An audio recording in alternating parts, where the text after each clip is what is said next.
Casey, how are you, my friend? Good afternoon. I'm doing great. Thanks for having me. Yeah, man, I'm very excited. I don't remember where you reached out originally. Was it Twitter or LinkedIn? It would have been one of those platforms. And the reason I'm just like hypersensitive to this right now, Casey, my team is like really pushing me to like get more visible on social media, and I'm not naturally inclined to be on it. And so like someone like reaches out, I'm like, oh, he wants to talk about business, like let's do it. And so like I got back on and I saw your picture when you were talking about getting launching the Dugout podcast, right? Yep, the Dugout CEO, yeah. And the Dugout CEO, and you had that little light behind you. I'm like, holy shit, I love what he's doing. So I was like, oh my God, your story, even just your one-liner, I was like, this is going to be a fun story. So here we are. You turned a $9,000 investment into $40 million in revenue. And it was super easy is what I gathered. No, I'm just kidding. Something like that. Why don't you want to just give us the kind of the overarching theme and container, and then we can go back to kind of the big journey and the story arc? Sure. I got started, I think, different than most entrepreneurs. I was a poker player. So I figured out a way to get my bankroll or my investment from playing poker in Las Vegas as a 20 and 21-year-old, and played in the World Series of Poker and all of that kind of stuff. But it's very similar to business when you play poker. You sit around a table with 9 people, and you got to have a plan, and you got to have a strategy, and you got to know how to manage your money and your bankroll and your emotions. And I just did it really well. So super long story short, I realized that kind of working in my business rather than working on my business was me like playing poker, because you could only make money if you played. And I'm like, there's got to be a way to figure out a way to make money when you're not playing. So I'm like, okay, do I want to start a poker business? Do I want to start any other kind of business? And I'm like, there's got to be something else, because I don't want to work from 8 p.m. to 8 a.m. because that's what I had to work. And I saw the lifestyle these guys lived, and I'm like, that's not me. So I took that money and I started researching real estate investing and started buying underperforming real estate businesses. And I'm a system guy. I'm a process guy. I know how to put in efficiencies and figure out issues and solve issues. So started finding these underperforming businesses and put my kind of magic touch on them, and then had a lot of success and built some businesses and sold them. And at 27-ish, I had, enough to probably last me a lifetime. And then I'm like, all right, what do I do now kind of thing? Yeah. Love the container of that or overarching story, because there's a lot to unpack there.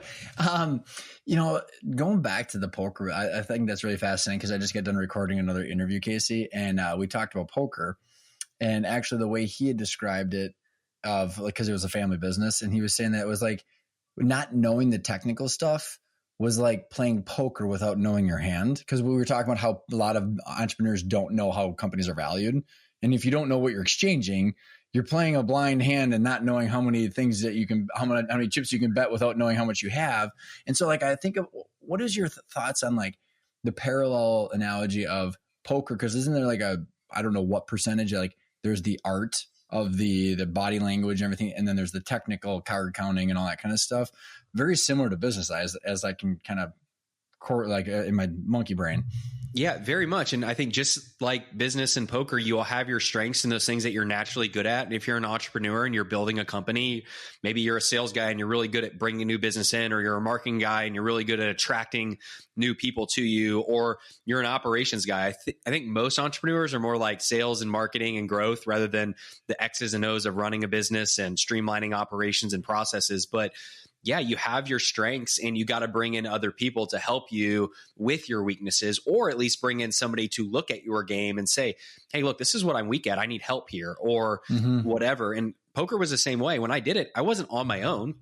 I did it with a bunch of guys, and we would, at the end of the night, go through all of our hands and figure out what worked and what didn't work. And we had this thing called an oopsie meter, where it's like, oops, I messed up. What could I have done differently there? So just like in business, you have your things that you're good at and things that you're not. You got to figure out what are those things that you're not good at, bring somebody else in to help you, or figure out those blind spots that you have and allow other people to speak into your business.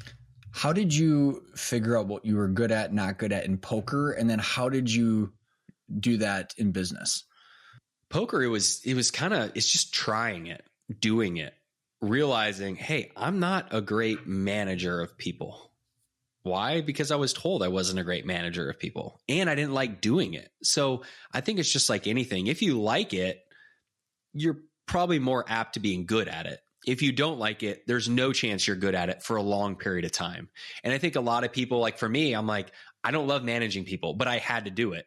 And I could do it really well for a short period of time, but eventually I got burnt out and I became a short-tempered manager that gave people no grace and just didn't communicate well because I didn't like doing it. So I think it's something that, hey, if you like doing it, great, you can probably be good at it. But then it's other people probably speaking into your life and saying, hey, Casey, I don't know if this is something you should be doing. And that's other people watching you on film or being in a meeting with you. I had this older gentleman by the name of Tim. He was one of my best friends, and he would sit in meetings with me as I ran my company. And early on, it was, Casey, I can't be in many more of these meetings with you. It is brutal being in a meeting with you. And I'm like, why? And he gave me some tips of how I led a meeting and what I can do differently. And I was more like a pusher and telling people rather than asking good questions. So it's getting other people's feedback and allowing other people to really speak truth into your life is really important. Yeah, I appreciate that and agreed. And when I think of you about your earlier kind of first comment about, poker's like, or business like poker, you have a plan, you play your hand and you kind of read the situations around you. What was your plan? So like a $9,000 investment, what were your goals originally? And then how did they change as you started growing the business and businesses?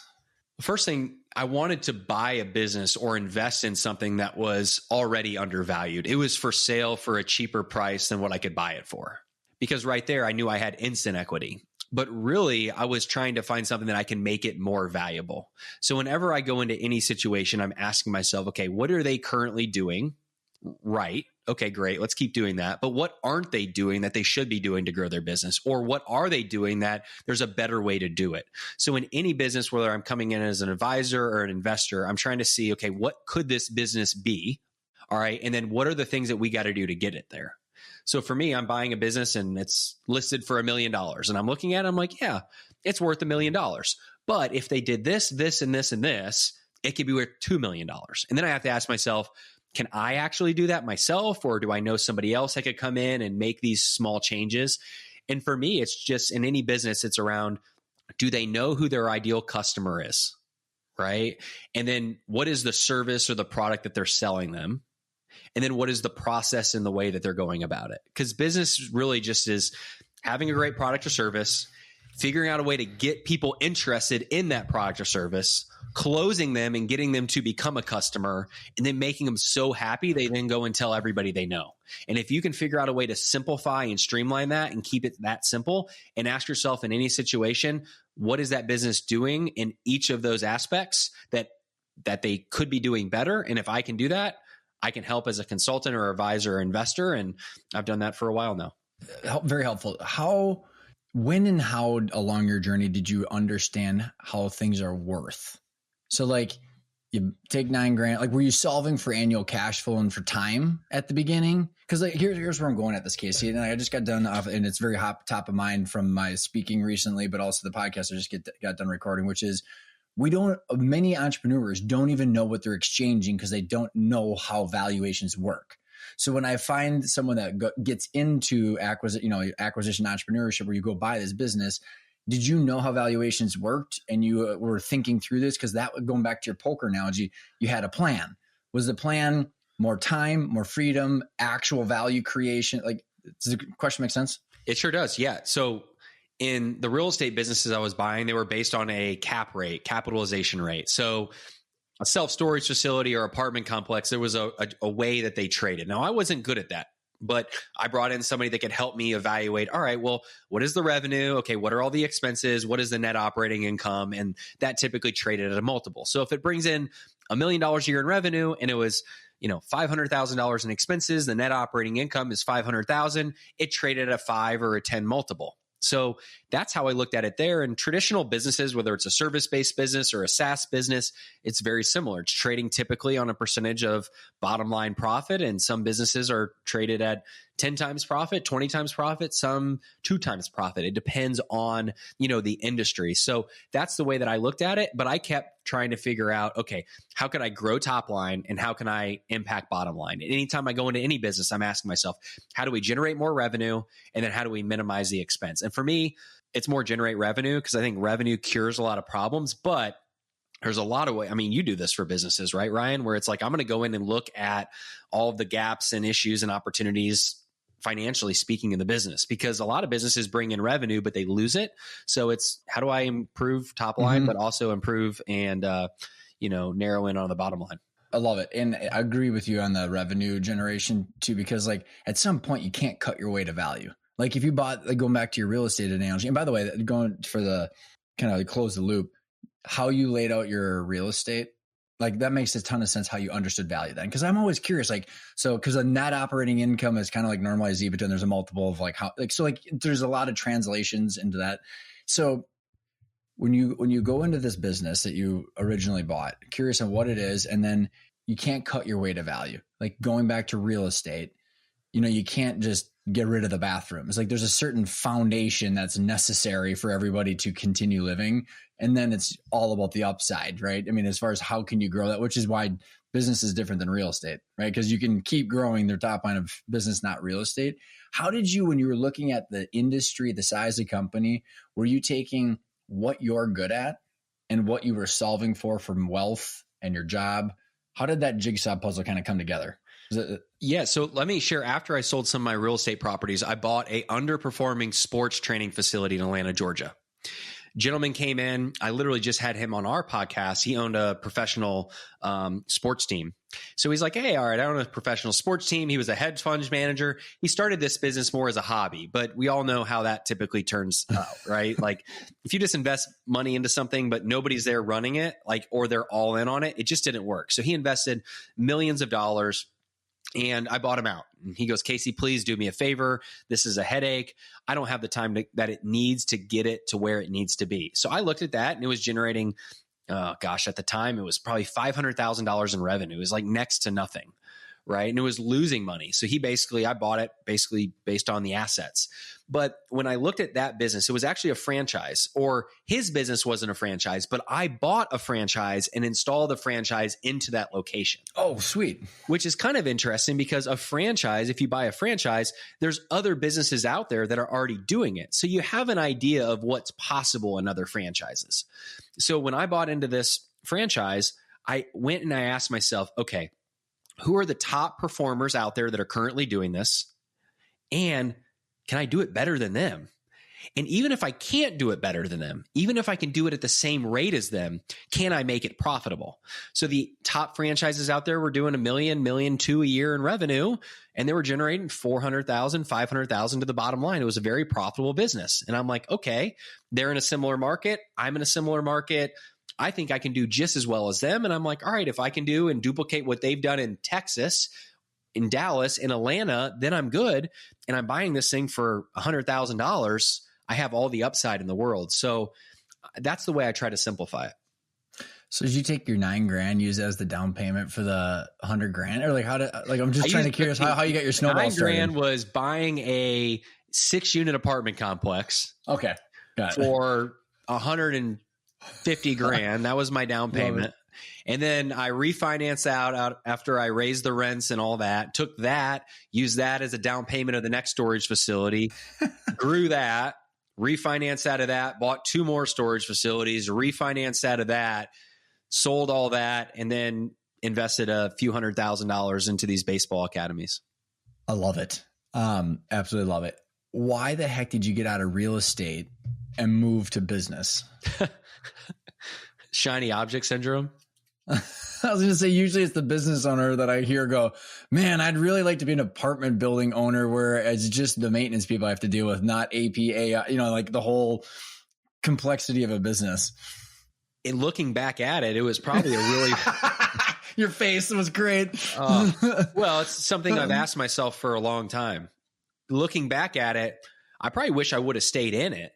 Because real estate was very transactional, right? It was simple. It was, I have a piece of property, I have a business, right? I was running self-storage facilities where you can run a multi-million-dollar business with 1 or 2 people. Yeah, right. Like self-storage, not even just apartment, multi-family. Like truly people store their shit and then they send you stuff, they send you money. That's it. And it was a very simple business. Now, why I got out of it was, I think, shiny object syndrome. I'm an entrepreneur. I'm a visionary. And I'm like, okay, I've conquered that. I've done that. All right, let me go and do something else. And for me, business was more than just about making money. If it was just about making money, I probably would have stayed in real estate, but I wanted to do something I was really passionate about. I love baseball. I love business. I wanted to figure out a way to interact baseball and business and all of that. And thus I built all these baseball academies. But you're right. I mean, business, if you don't do it the right way, it can become overwhelming because you're ultimately dealing with people and people create challenges. But if you have a good system to plug people into, people will be more successful, and the more successful and the happier they are, the better they are to have as employees. So yeah, real estate was great. I'm still in real estate, but I take passive profits from my business and put it into real estate. But anything. I love it, dude. Yeah, no, that's awesome. No, I appreciate the clarity on that. And so you had said that, when you were playing poker, you were thinking about like working and how you had to work in order to you had to play in order to earn. You get into real estate, then you go into business, but all of a sudden you're now burnt out. Yeah. So like you got into the exact situation that you didn't want to be in by taking on this risk. So how did that circumstance come to be, and like where in the journey was that, and how did that manifest? So the real estate businesses, they did great. I had good people. It worked. There wasn't a lot of moving parts. When I got into the baseball and softball academy, we had a 30,000 square foot indoor complex with a $20,000 a month rent. I had 15 to 20, 21 to 26-year-old men that think they're men, but they're really boys. Trying to posture, trying to find their mates. These, yeah. I'm trying to think of. And our customers were 5 to 12-year-old kids. And I'm like, oh my gosh. If I had a 5-year-old, do I really want to leave that 5-year-old with this 24-year-old and have them supervise 12 kids running a baseball camp? It was hard, but I created a culture that I brought in the right 24-year-old guys, right?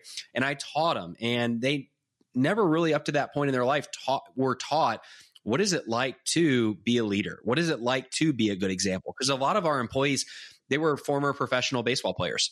From the time they were 5 years old, they were the best at what they did. And at some point, whether it was they were 22, 23, or 28, a lot of them didn't make it to the big leagues, and they had to go back and realize, all right, well, what's plan B? And I told them, I said, hey, look, if you want to now get into business, you're going to come in here. We're going to teach you what it looks like to run a business and treat people the right way. So I think that was really it was, all right, how do I, create a business that is impactful on people and really makes a difference? And it was challenging scaling and growing that business.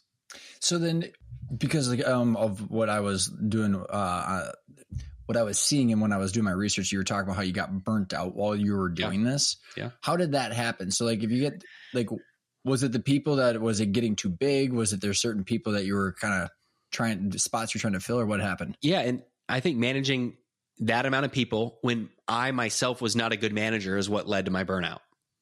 I was good at creating and building and inspiring people and solving problems, but managing people and managing the day-to-day operations of the business is what got me burnout. So I can do really good managing somebody for 90 days. Come in, where do you want to go? All right, great. Here's your plan. But I'm not the one to come in every day and make sure everybody's doing all of their stuff. So I was living in my dread zone, waking up every day and opening up the doors and answering the calls and making sure the checklist got completed, interviewing new people, hiring the new people, managing the new people. Why? It's because I got my business to a point, but I still didn't really want to let go because I realized, or I at least thought at the time, nobody could do it as good as me. And was it true? It probably was for a lot of the business. But for some of the business, it wasn't. But what I realized eventually, Ryan, was if they did it an 8 out of 10, is that good enough? And I'm like, no, I don't want anything to be done 8 out of 10. It's got to be done the best way. And that prevented me from giving up control, hiring somebody else, and then going and finding other locations to start, where I was worried about how do I take this business from 1.5 in revenue to 1.7? When I should have been thinking 1.5 is good if I don't have to be there anymore and I can hire other people to do the jobs that I don't want to do. And I can go start 4 more locations and do a couple $1 million a year in those 4 locations. Now I have a $10 million business rather than just worrying about how do I take it from how do I make everything perfect? That was the mentality that I had, and it led me to burnout. And I just realized I had to let go, and it took some time to get there. You just articulated that very well. My guess is when you were dealing with that, it was not that clear. How did you go from not knowing, like trying to make it perfect, to how you were able to articulate that clear that that was the problem? It took somebody else coming into my business that was years down the road to really just speak truth into my life. So I tried to sell that business because I kind of wanted to do the same thing that probably a lot of people want to do. I want to sell my business. I'm out of here. I'm going to retire early, or I'm going to go invest in real estate. Like the grass is greener is what I always thought my whole life. But what I realized was the grass is greener wherever you plant. Now, I didn't believe that. So I'm like, all right, I'm going to sell this business. Bought it for $100,000. It was probably worth 1.5, 2 million. I'll exit, do something else. And then when I tried to do that, found a gentleman. He had already kind of done something similar, build, scale, grow businesses. And he was years, down the road. And he goes, hey, I'll invest, but you can't leave. And I'm like, well, I'm out. I didn't tell him that, but I'm like, I'm out. I'm burnt out. And we started building a relationship. And over time, he was the people guy. He was the culture guy. He was the financial guy, where I'm like, I know how to bring in new business. I know how to create processes and systems and scale stuff, but I'm not like the people kind of guy, the manager. And he brought in people that did all the jobs that I was doing that I did not want to do. And then I went and focused on about 3 things, which was opening new locations, teaching, training, inspiring. And we went from 1 location to 5 over a couple year period and built the business that way. But it really wasn't until he came in and showed me, hey, Casey, you're doing this. I don't think you should be doing that. Or you are doing this. I think somebody else can actually do that. And that will free you up to go do more of what you do best. Super fascinating. So what percentage of the business did he buy? So I had 2 different business partners. They each invested, in 1/3 of the company. Okay. So then because I got 2 partners and I've been through like multiple partnership buyouts, and it's nothing short of muddy. And so I've done multiple podcasts, mini-series on it. What was I should ask the question, was there a unified target valuation or timeline or vision or goal? What was the BHAG? Like, what was unifying you 3 on the ownership and the operations? I had a vision of 5 locations throughout the Atlanta area. And I said, hey, we can perfect this model and put 1 location here, here, here, and here. And if we do that, we could have X amount of instructors. We can impact X amount of people. So there was a vision of an end goal of let's build our 5. And then I basically, when they invested in the company, I just said, hey, this is what it's worth based on 3.5 or 4 multiple of the profit.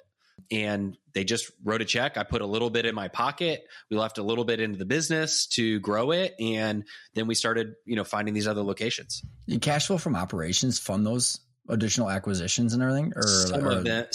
But some we invested additional capital. And all 3 of you guys were on the same page with how that all worked. And that's awesome, man. It took some time, but and we even got another guy involved. He was a former Major League Baseball player. He was in the Atlanta area. He wanted to start a location, but what he realized was, hey, I'm a baseball guy.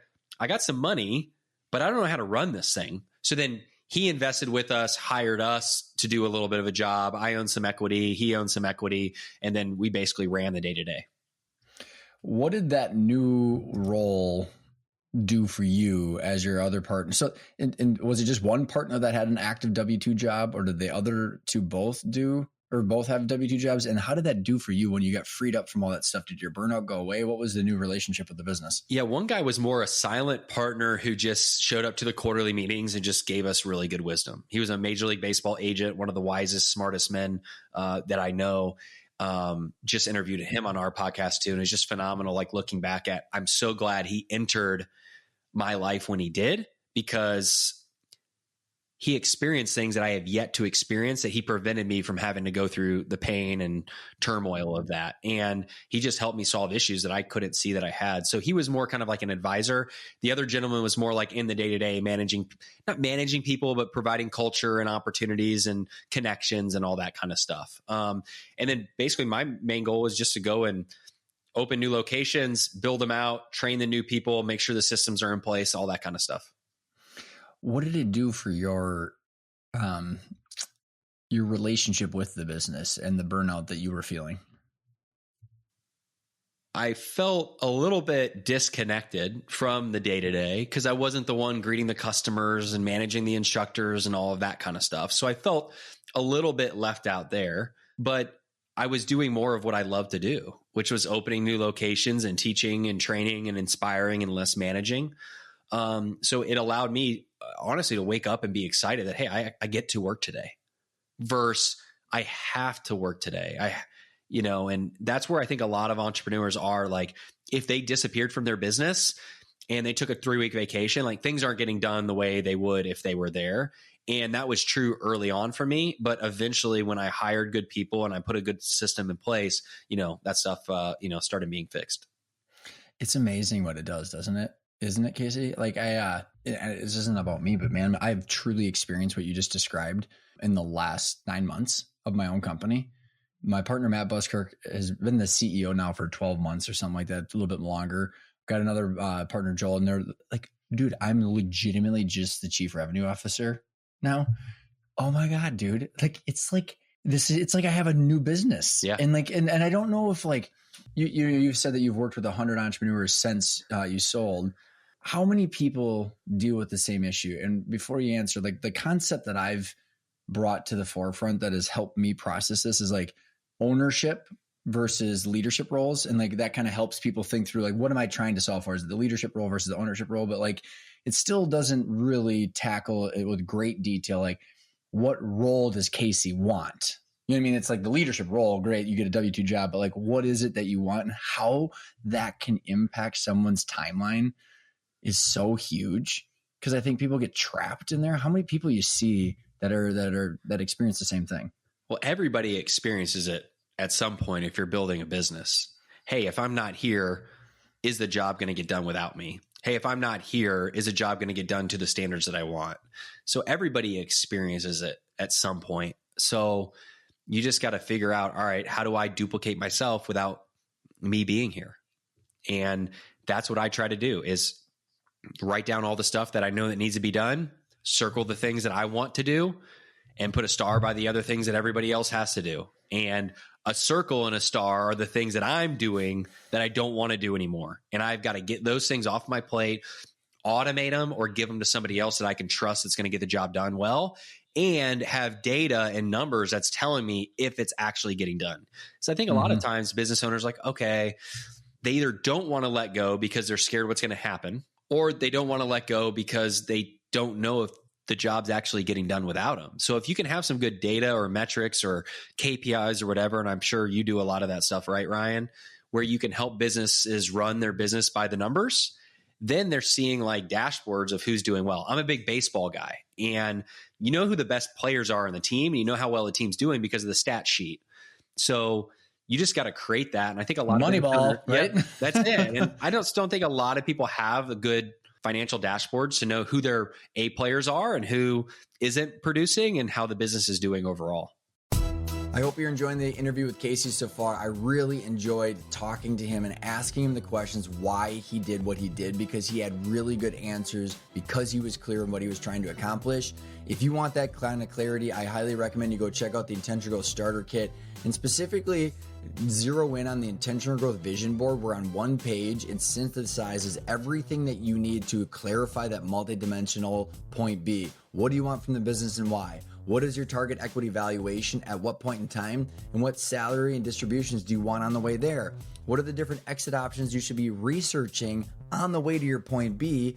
And then how can you de-risk your cash flow by optimizing the 8 functional areas of the business and making more sustainable, predictable, transferable cash flow? That one pager of that vision board can help you wake up and be excited to work towards your goals, so that way you can measure and monitor your progress on the way to the goal that you want, and the right goal, because you know that you're growing value and you're going to have choices to do what you want, when you want, with who you want, for as long as you want, because you've created something that is of value and hits your financial targets.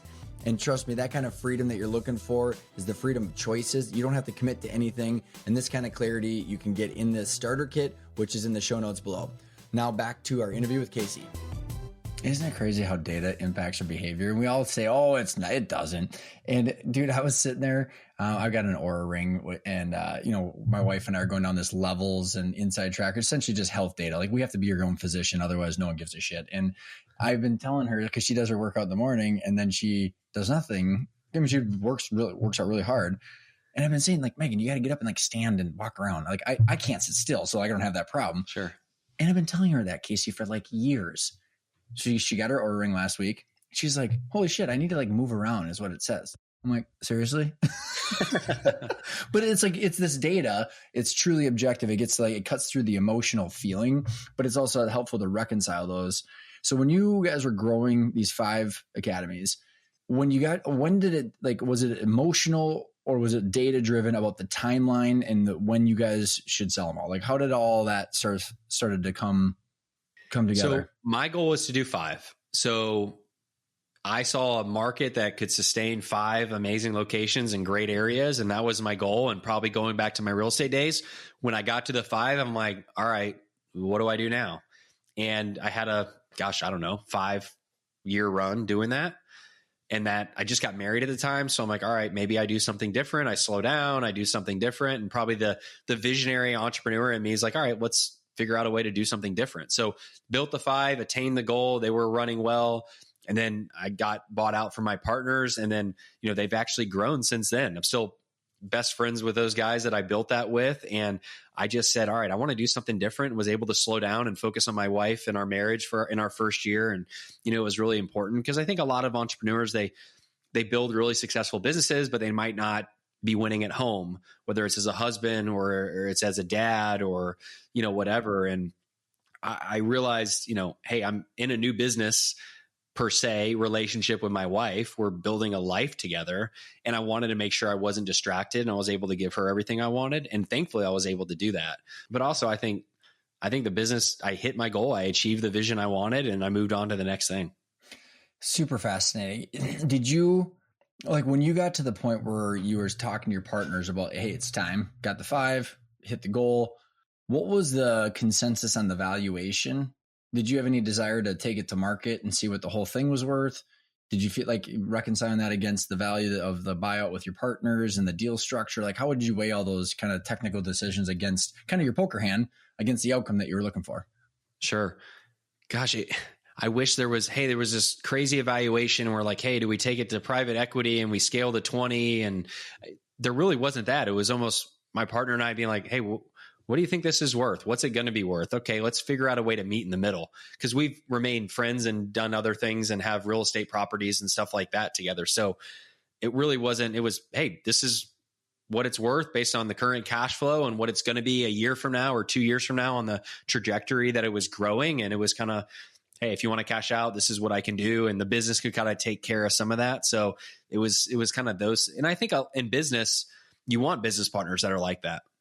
Mm-hmm. You want guys that you want to be in a foxhole with, and you want people that are, I would say friends. It's good to be in business with friends, but you just want to have a relationship with people because at the end of the day, you can make a bunch of money, but if you're doing with people you don't like to work with, or you don't really enjoy spending time with, like it's going to be brutal. And I would rather lose $1 million, right? And do it with friends that I really like to work with than make $10 million and be miserable and do it with people that I don't trust, I don't like. Like, that's hard to say, but like your peace of mind is really important. Now, I'd rather make 2 million with people I really like to work with because I'm not in business. I'm not in business to, lose money, but I think it's just really important. You got to align. And that's what we did. I think that's well said, my friend. Because like people like to get rid of the conflict and the drama, I think people will do insane financial things. I mean, I've watched it. We're like, just to eliminate all of the negative energy, the conflict, the drama. I mean, like truly to your point, lose $1 million with friends I love. And I think that's where the reconciliation against the technical advisors that like to help in this space, it's all the left brain. And it's like, it's all correct and mathematically correct, but it's like, we're missing sometimes the human decisions that are made that are irrational for rational reasons, if that even makes any sense whatsoever.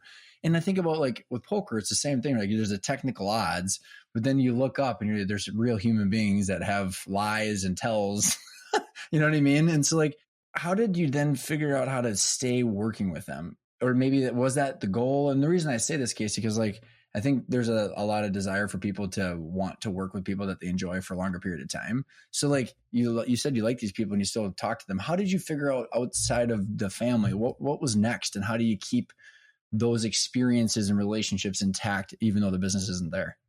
One, I think when we were negotiating, it was, hey, whatever you think is fair is fair. I trust you. You trust me. I wasn't going to let money get in between our relationship. He was fair in that. So I think that was really important. And then, he had other business interests, both of them. And they knew my skill set and they knew that my skill set complemented what they did. So I said, I'm here to serve. If you ever need anything, I'm here, let me know. And they've needed things from time to time and I've needed things from time to time. So I think that was really it. Was there any, it doesn't appear that this would be the case, but was there any identity infusion with the business? I mean, you went from a poker player to then a real estate investor to now a business owner in baseball that you had a passion for. How do you view identity and the relationship with companies? Gosh, that was really tough with that because people knew me as, hey, you're Casey, the D-back guy. And that was who I was. And I lived it for a long time. And it was really hard stepping out of the business. I felt like a piece of me like died, honestly, because I'm like, well, what am I going to do now? I can't just walk into this facility. Am I even wanted? Am I even needed? I'm not even on the team anymore. So that was tough. And I think a lot of athletes like myself, like I was a former college baseball player and like, do I miss playing? Yeah. But I miss like the dugout and I miss the locker room, like that's what I miss. And I think exiting that business, I did lose a little bit of myself because I'm like, man, what am I going to do now? But then I just found the next thing that I could pour myself into and build more relationships with new people. And I knew the people that were in that business. I mean, I hired my best friend to move from Chicago to build that. And he was there for 3 years. He's still there today. He was literally just texting me this morning on something. So I keep those relationships and I just start new ones. But I think identity, business it's what you do. It's not who you are. And I think early on in my life, it was actually who I was. Mm-hmm. And when the business was going great, who was I? I was this great entrepreneur that had it all together, top of the world. And then when I had a bad day or things didn't turn out to plan, who am I? I'm this piece of shit kid that can't figure it out. And I don't even believe, and it was hard. It was really hard. And that's no way to live life. And it was literally like I was on a yo-yo and a roller coaster per se. And that is a tough way to run a business and run a family. So I had to figure out, well, who am I? And then, okay, what does that mean? What do I do? So I encourage, I inspire, and I give people tools and resources they need to make their vision become a reality. That's what I do. I love that, man. And I want to dive further into that. Well, and this question might lead us there, but like, how did you do that? How did you figure out who you are and why? Because like, I think it's such a complicated question. It's such an easy question to roll off our tongues, but like, what does it mean to you? Like who is Casey? And like, how did you go through the hard work to decouple yourself from any of your entities to just yourself? Yeah, because I think a lot of people, they're so busy building their businesses, they're not building themselves. And that's what I had to do. So one of my business partners, I was struggling during this process. You would think on the outside, I was doing good, but deep down inside, I was never like good enough per se.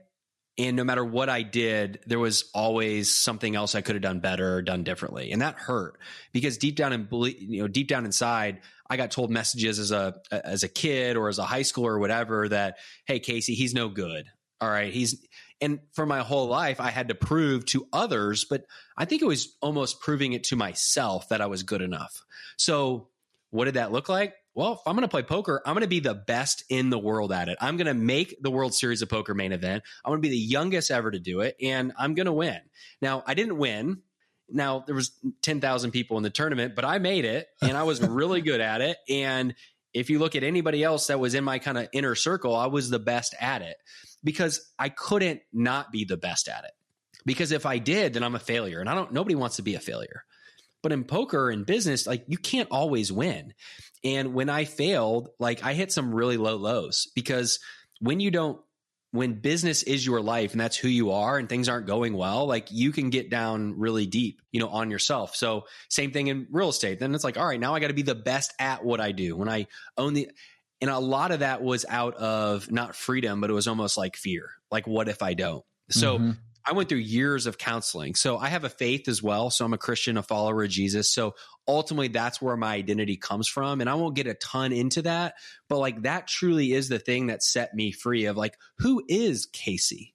Well, in my faith, there is somebody that literally gave himself up for Casey, like died for me. And that's Jesus. So when I thought of that, and I know everybody listening to this, it's different, but when I realized that somebody loved me so much that they put their life down for me, I'm like, well, who would do that for somebody that's not amazing and awesome and worthy and loved? So I had to like reprogram my mind that I'm not this person that's not good enough or could have been better or whatever. Like, I'm a good dude, and I'm doing the best with what I got, and I should be really proud of who I am and where I'm at. Without like it, and it's not the material or the employee count or the revenue count, but like, so when someone says, who is Casey, how do you answer that if it's not the business stuff? And I'm just curious on how you think about, like, because I understand how you got that perspective. Then how do you, like, what is it that you're holding value to as it relates to how you're spending your time? Because your choices are going to be driven off of what you're valuing, right? Time, relationships. I mean, is there anything in particular that you're holding at the highest principle? Well, right now, so I have a mission statement behind me, and it says, have a fun and simple life, put family first, and work as a team. So like, cool. That's the mission that I go after life. So have a fun and simple life. I think a lot of entrepreneurs, leaders, they can have a lot of fun, but they often don't lead a simple life. Now, so what is simple? You got to figure that out. But the other day, my daughter was out playing in her, those little like blue pools that you get at Walmart for $15 and you just put some water in there. I'm like, I'm just going to tell her this is the Mar-a-Lago, right? I'm going to tell her this is the Bellagio, but she doesn't know. And my wife's got we have chickens now in our backyard. And I'm like, that's simple. I don't need a vacation home here or a vacation home here. That's issues. That's work, man. I have one HVAC system. That's it. And like, let's get that vacation home on the East Coast of Florida. And then every September to November, we're wondering when the next hurricane is going to hit, and we're going to lose revenue from our vacation home that we rent out half the year, but then we use it half the year, or our taxes are going up. Like, I don't want liabilities. I don't want mind space. I don't want things in my head that are stressing me out and worrying. So for me, it's, who is Casey? Well, I want to be a great dad. I want to be a great husband, and I want to live a simple life and not like cause more problems for myself than I need to, because problems are going to come at us no matter what we do. Dude, that's awesome. I think you tapped into something that I've been solving for years, Casey, and it's more recently that I've gotten kind of clear on what I was actually solving for, which is I just want to think about the things I want to think about. And if you have these obligations all over the place that you can't control, those thoughts, the people, the situation, the problem, whatever it is going to creep into your mental real estate, and you're going to have to think about it. And I just want to have like free floating thoughts about the things that I enjoy. And so it's like the time plus those obligations that create the thoughts and the mental real estate, to your point. I like this. I like how you worded that. So as you're recalibrating your identity to Casey and the simple life, the kind of that mission, where did you start exploring of picking back up the professional career, ways to make money? Like, were you financially free? Did you need to make money? Kind of curious on like how you started thinking about the next stage. Yeah. Well, I look back at myself in my darkest days, Ryan, and I'm like, okay, who would I have wanted to come in and help me then? And I basically created an offering, and I said, okay, this is what I needed back then. And a lot of it was what my business partners gave me. Hey, I'm going to help you stop doing all the things that you don't want to do. Spend your time doing the things that you do want to do. And I'm going to surround myself or yourself with people that can help you, that you're not on this and in this alone. So that was really it. And I told my business partner, Chad, that I said, hey, I want to go and help other people that are building businesses too, because I know how hard it is to build businesses. And I want to teach them some of the stuff you've taught me and that I've learned. And I think that's fine. I mean, my best days running companies were not the days when we hit a milestone. It was the conversations I had afterwards, or it was the relationships that I had. So now it's just trying to figure out, all right, yeah, I'd still want to make money because that's good and money can do real cool things and all of that. But I'm kind of at that point where I really just want to help people. And I want to help people get what they want. And I think a lot of people don't really know what they want because, one, it's in their head. And also in their head is 99 other things that they might want. So I help get people to write down simply and clearly, what do they want? Like, what does that destination look like? Like, even have a fun and simple life, put family first and work as a team. Like, well, what does that even mean? And we have to even simplify that. So I think that's really it. Why do people have such a hard time describing what they want? I just don't know if they know. It takes a lot of time to figure out what they want. And I think you got to live a lot of life to figure that out too. I agree with that last statement. And I'm just so fascinated, Casey. Like, why is it?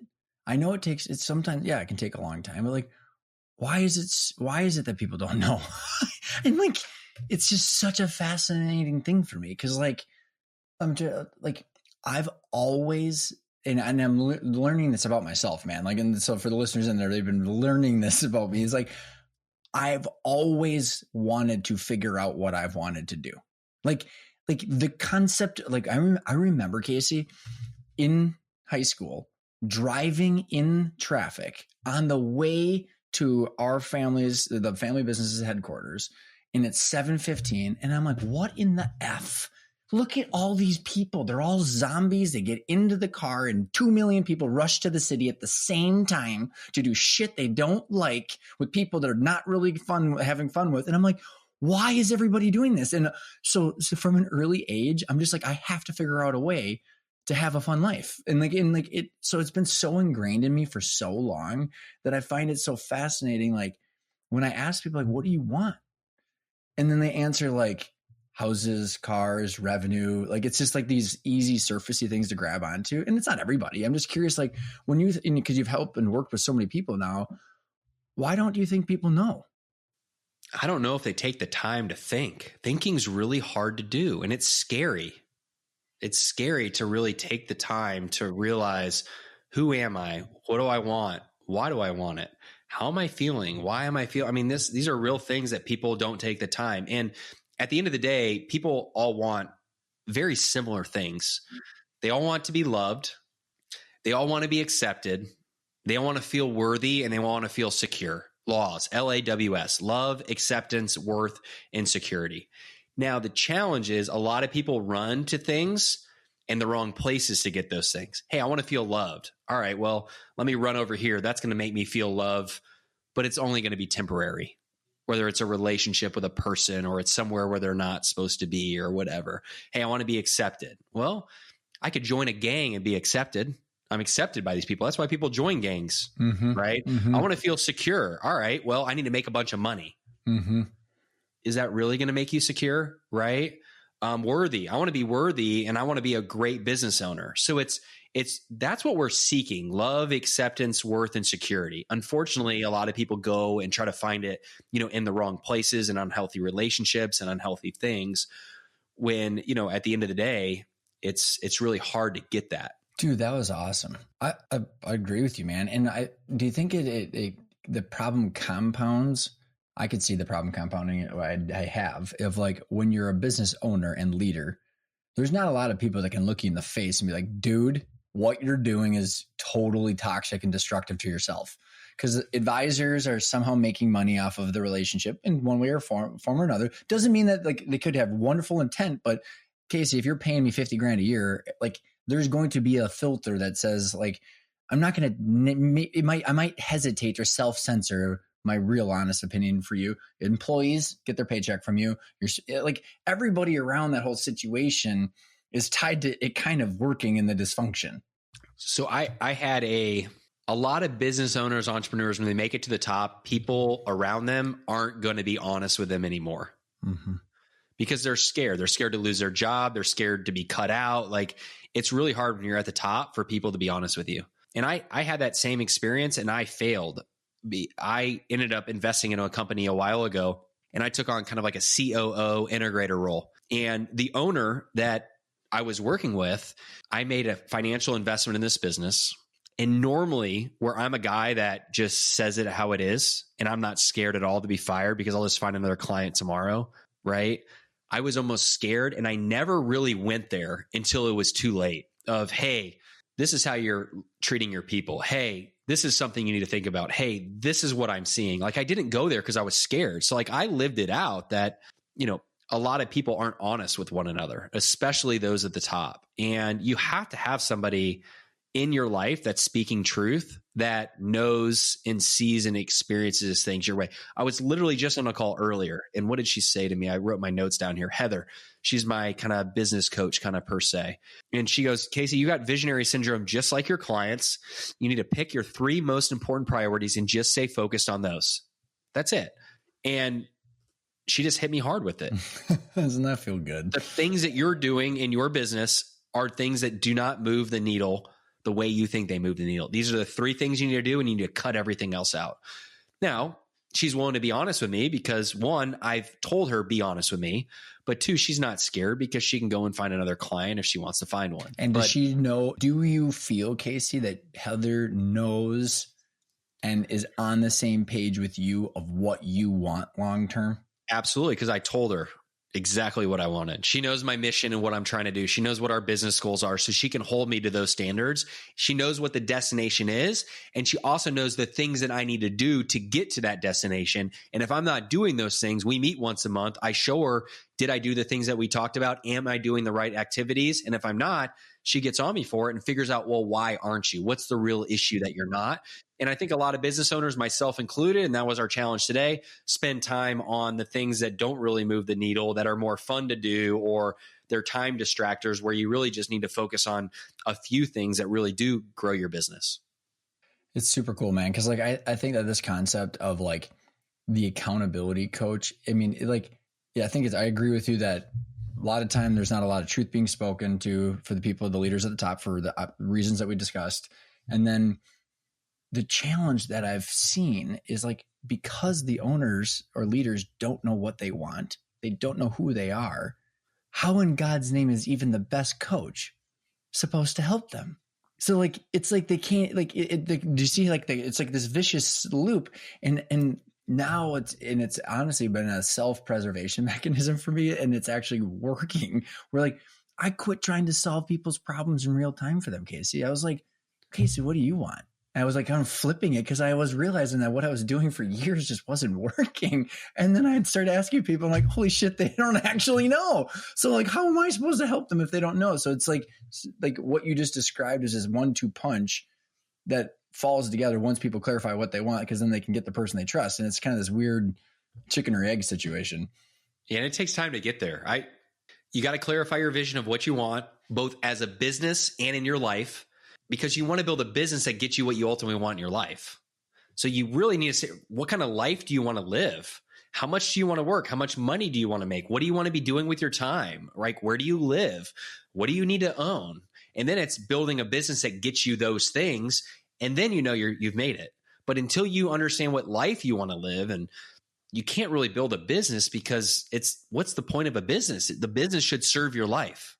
Yeah. Why are you doing this? Right. I love it. So with the Dugout CEO and the podcast, like what's your intent, man? Like, why are you doing what you're doing? Like, if you were to look back and it's 2030 and you would be like, dude, I'm having a lot of fun. This is working. I'm making an impact. What's it all for? Sure. So the Dugout CEO podcast, started that, several months ago. We hit top 10 on, I think, leadership in baseball, which has been really fun. We pick a niche around that's awesome. Baseball. We talk a little bit about baseball, but it's more about life and leadership and business. And really, I wanted to bring on the smartest, brightest minds that I knew that were great entrepreneurs, that were great husbands, that were great leaders, right? That were successful on the field and off the field, and just teach life principles. So my goal is to create as many episodes as I can that one day maybe my son will listen to this podcast and it'll help him in his marriage, or it'll help him run a business, or it'll help him be a leader. So I don't know if I'll record 50 episodes or 500 episodes. We'll see. I've had some really cool guests on so far. So that's been fun. And also it gives, a lot of my network some really simple tools and tips to help them become an MVP at what they do, whether they're a coach or a leader or a business owner. We have a lot of really good content for, entrepreneurs and business owners. And my whole thing is helping business owners get out of the day-to-day. And that's what I was able to do myself, was get out of the day-to-day operations of your business. So you can focus on growing your business, scaling your business, and spend your time with those that you want to be spending your time with, and focus on what matters most. I see athletes and entrepreneurs, they're very successful in their business or on the field, but they have relationships off the field that are a total train wreck. And the divorce rates are, with athletes and entrepreneurs, are far more than your average W-2 person. And I want to figure out a way to change just the narrative of what does it look like to have a successful business. In a new way of defining success. That's it. That's super fascinating, man. How are you helping people? Do you want to give everybody a little bit of an overview of how you're actually helping people get out of the day-to-day? We've talked a lot. Clarify the vision for your life first, your business second, and then really figure out, okay, if this is where you want to go, what are the real issues that are holding you back? I find often it's time.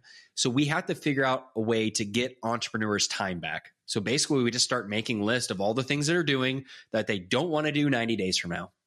And then we try to figure out what are the big lowest hanging fruits that are taking the most time from you. And then who do we know that can do those things? First, we still got to realize, should you even be doing those things at all? Because I find we can probably help entrepreneurs get time back by just getting rid of things they're doing that don't really move the needle, and then narrowing to these are the things that have to be done, and then started building teams and systems and processes around them to automate things they're doing or bring in other people that can help them, get more done. That's awesome. Well, why don't you just tell everybody where they can find you? Then we'll ask the last question. I know that you're aware of, but where can people find you and the services and follow you? Yeah. CaseyCavell.com, CaseyCavell.com. I got a couple free guides on there. I got a newsletter I send out. Our podcast is on there. So just check out CaseyCavell.com. I love it. And the last question, what does the word intentional mean for you? So I was intentional and I wrote it down. That's what I knew you were prepped. You know where you want to go. You have a written plan on how you're going to get there, and you have someone that's going to help you stay on track. Love it, dude. Love it. Well, I appreciate you for being intentional, because that was a very good definition. And it's easier said than done, but worth the effort for sure. Casey, thank you so much for coming on the show, telling your story. This has been a lot of fun, man. You bet, Ryan. Thank you.